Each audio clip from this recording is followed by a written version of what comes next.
हजारों लाखों की संख्या में प्राणी मनुष्य मानव समाप्त हो जाते हैं। आराम से लेट रहे हैं, भूकंप आया, पूरा इलाका नष्ट हो गया, हाहाकार मच गई। ये कोई स्थान है? ये कोई रहने के लायक है? एक राजा है, यहाँ का राजा तो हम सुप्रीम पावर मानते हैं, मुख्यमंत्री हुआ, प्रधानमंत्री हुआ, और उसकी दुर्गति 1 सेकंड में हेलीकॉप्टर क्रैश हो गया, उसके हड्डों का पता नहीं कहां गिरे जाके। तो यहाँ परमात्मा याद दिलाते हैं कि तुम इस गलत स्थान पर रह करके इस काल के द्वारा ये झूठे सुख को प्राप्त करके भूल गए हो उस पूर्ण परमात्मा को। हमें याद दिलाते हैं परमेश्वर, कबीर कहाँ गर्बियो ये काल गह करके से ना बेरा का मारेगा के घर के परदेशो। परमात्मा कहते हैं, ए भोले जीव, तू किस चीज पर अभिमान किए फिरता है? एक छोटी सी पोस्ट पा करके, एक छोटे से टुकड़े का मुखिया बनकर, राजा या मंत्री प्रधानमंत्री बनकर तू कहाँ रह रहा है? ये काल गह करकेश, यानी तेरे बाल पकड़ेगा जब तेरी अंत समय आएगा, और वो अंत समय ना जाने कहाँ आ जाएगा। घर भी आ सकता है, और परदेश में तू गया है वहां भी आ जाएगा, तो वहीं तुझे मार डालेगा, छोड़ेगा नहीं।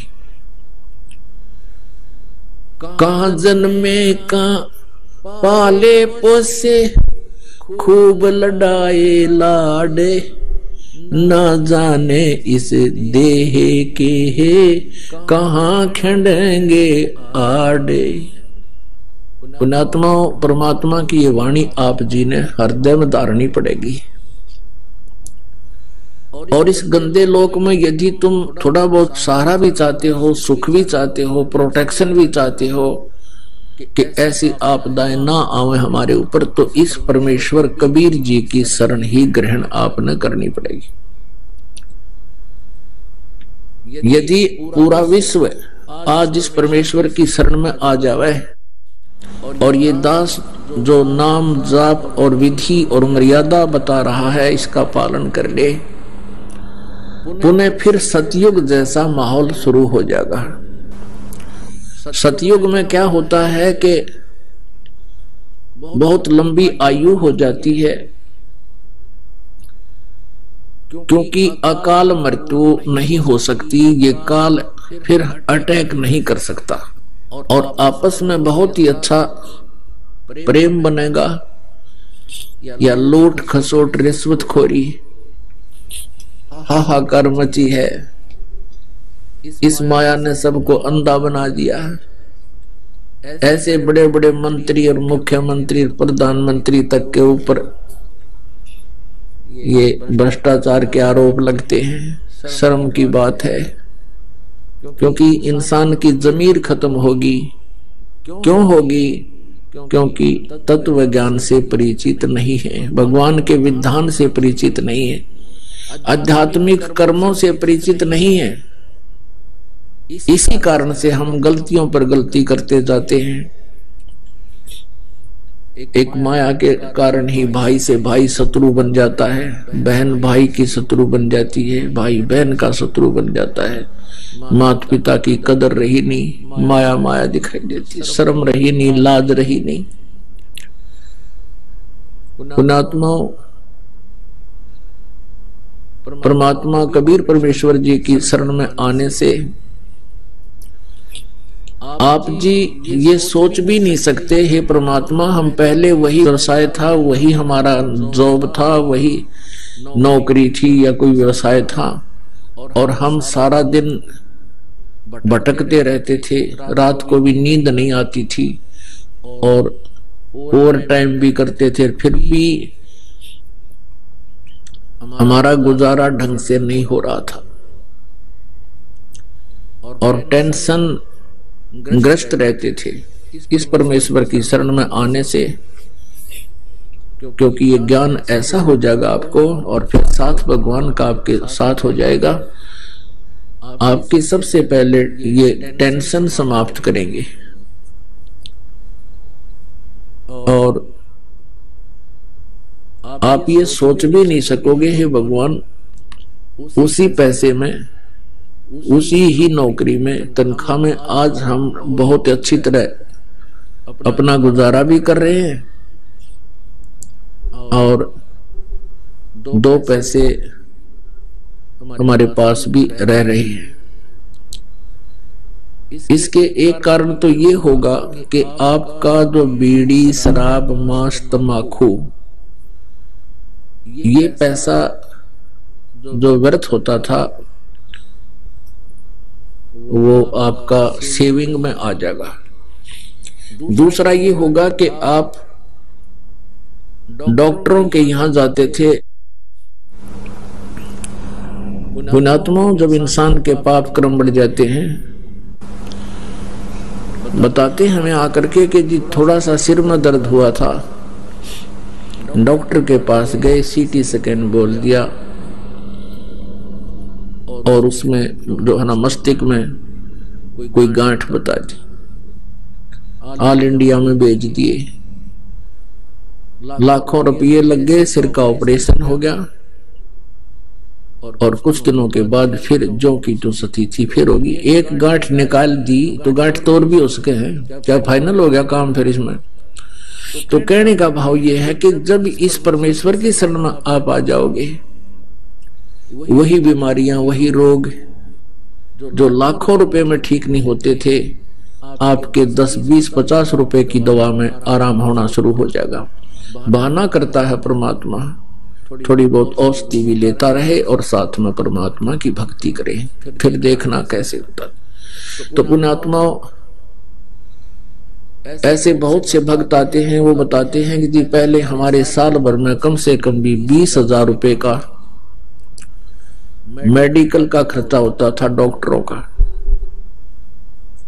और फिर वो बीड़ी बंडल वाले तो कहना है कि शराब वाला, और बीड़ी का हिसाब लावे तो भी आदमी प्रतिदिन 10-12 रुपए की बीड़ी, और सिगरेट पीने वाला तो मेरे ख्याल में 50-100 रुपए की जो ना पी जाता है।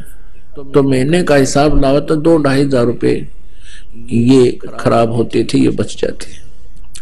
और फिर वो जो शराब पीता है उसका तो एस्टिमेट नहीं लाया जा सकता हो कितना नाश कर दे एक महीने में। तो परमात्मा की भक्ति में ये विकार नहीं चलते, ये आपने कंपल्सरी त्यागने पड़ेंगे यदि आप परमात्मा चाहते हो और सुख चाहते हो इस लोक में भी, और फिर आपके घर में बरकत दिखाएंगे। क्योंकि हम परमात्मा की महिमा से परिचित नहीं है, हम नियत खराब करके अपने में घने समझदार बनकर और क्लेवर बनकर भगवान के लाभ को प्राप्त नहीं कर पाते हैं। उपदेश लेने के बाद भी हम अपनी चतुरता नहीं त्यागते हैं, अपनी सोच से ही, हम अपनी अटकलों से ही भगवान के विधान को भी रिजेक्ट करते रहते हैं, तो परमात्मा मदद नहीं करेगा।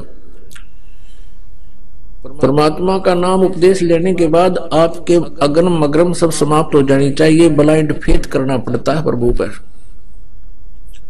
और भक्त हमेशा ही ब्लाइंड फेथ करते आए हैं परमात्मा पर, यानी पूर्ण विश्वास। जिसको अंधविश्वास कहें तो अच्छा नहीं लगेगा, पूर्ण विश्वास।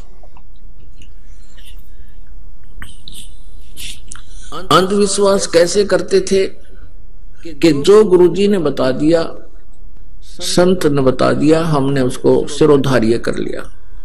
हम ब्लाइंड फेथ करते थे, आंख मीच के विश्वास करते थे ऋषि और गुरुओं पर कि ये बड़े विद्वान पुरुष हैं, इन्होंने परमात्मा को जाना है, देखा है, पहचाना है, जिस कारण से ये, क्योंकि ये संस्कृत भी जानते हैं और वेदों और पुराणों और गीता जी का ये रेफरेंस भी दे रहे हैं और संस्कृत साथ में बोलते भी हैं। तो हमारा डाउट खत्म हो गया था कि ये कुछ ना जानते,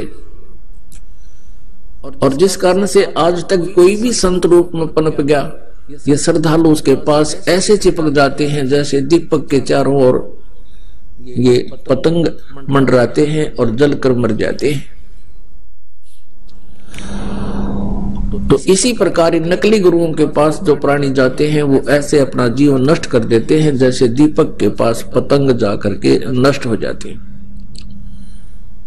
उनका स्वभाव है, ऐसे श्रद्धालुओं का स्वभाव है कि वो गुरु और संत पर पूर्ण विश्वास किया करते हैं और उस स्वभाव का दुरुपयोग कर लिया इन नकली गुरु, ऋषि और मंडलेश्वरों ने। पूरे समाज को परमात्मा से कोसों दूर कर दिया। परमेश्वर आए थे कबीर जी,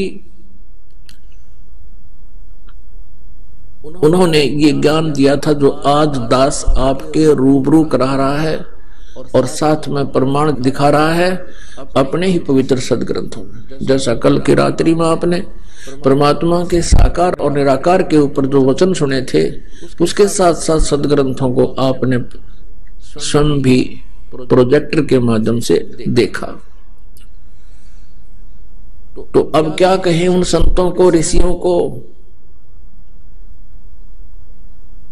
क्या वो विद्वान थे? नहीं, वो तो अंधे थे। उनको मोतियाबिंद हो चुका था। मोतियाबिंद जिसकी आंखों में हो जाता है उसकी आंखें पूर्ण रूप से स्वस्थ दिखाई देती हैं, लेकिन उसको दिखता कति नहीं, वो नपट अंधा होता है।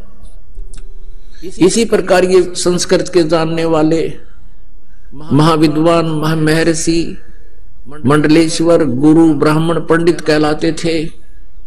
इनको अपने सदग्रंथों का कै खे का भी ज्ञान नहीं था। और इसी प्रकार ये सतलोक और सचखंड की महिमा गाने वाले ये पंथ नकली, राधा स्वामी पंथ, धन धन सतगुरु पंथ, यो जय गुरुदेव पंथ, ये जितने भी संत ऋषि हुए हैं इस मार्ग में, ये सब बिल्कुल तत्व ज्ञानहीन और अज्ञानी थे। करोड़ों श्रद्धालुओं को इन्होंने मिसगाइड कर दिया और ऐसा कर दिया अब सुनने को भी तैयार नहीं है, क्योंकि उनको वो महर्षि और परम संत, परम धनी माना करते थे। उसके विषय में परमेश्वर ने कहा है, मोती मुक्ता दर्शत नाही, ये जग है सब अंदरे, दिखत के तो नैन चश्म इनके, फेरा मोतिया बिंदरे, मन माणिक लहर समंदरे, मुरजीवा नग सीप न सायर, वो निर्मल आनंद कंदरे। क्या बताते हैं कि मोती मुक्ता दर्शत नाही, ये जग है सब अंदरे, और दिखत के तो नैन चश्म इनका, फेरा मोतिया बिंदरे। अब ये इनको मोक्ष मार्ग, पूर्ण मोक्ष मार्ग का ज्ञान नहीं था, तत्व ज्ञान नहीं था, अपने सदग्रंथों से भी अपरिचित नहीं थे। तो इनको उस मोक्ष रूपी मोती दिखाई नहीं देता था, ये अंधे थे। और दिखत के तो नैन चश्म, आंख तनो की नो दिखे, पर मोती इनका फेरा मोतिया बिंदरे। ये विद्वान नजराओं थे, क्योंकि ये संस्कृत बोला करते थे और हमारे पूर्वज अशिक्षित थे। अपनी मजदूरी करके, कोई खेती करके अपने बच्चों को पाला करते थे, लेकिन आत्मा में भगवान की चाह सदा से ही रही है जीव के। उसकी पूर्ति के लिए फिर काल ने ये एजेंट छोड़ रखे हैं, ये गुरु। इन्होंने ऐसा बैठा बैठा दिया, गांव के गांव बिगाड़ दिए। गुरुआ गांव बिगाड़े, संतो गुरुआ गांव बिगाड़े, ऐसे कर्म जीव कला दिए, ईब जड़े नहीं जाड़े। तो पुण्यात्माओं, आपका सौभाग्य है कि आपको इस प्राइम टाइम में मनुष्य जीवन प्राप्त है, और इस भक्ति युग में, भक्ति काल में आप जी को मनुष्य शरीर प्राप्त है, और साथ में ये यथार्थ भक्ति मार्ग मिल गया। धन्य है आपके माता पिता जिनसे जन्म हुआ।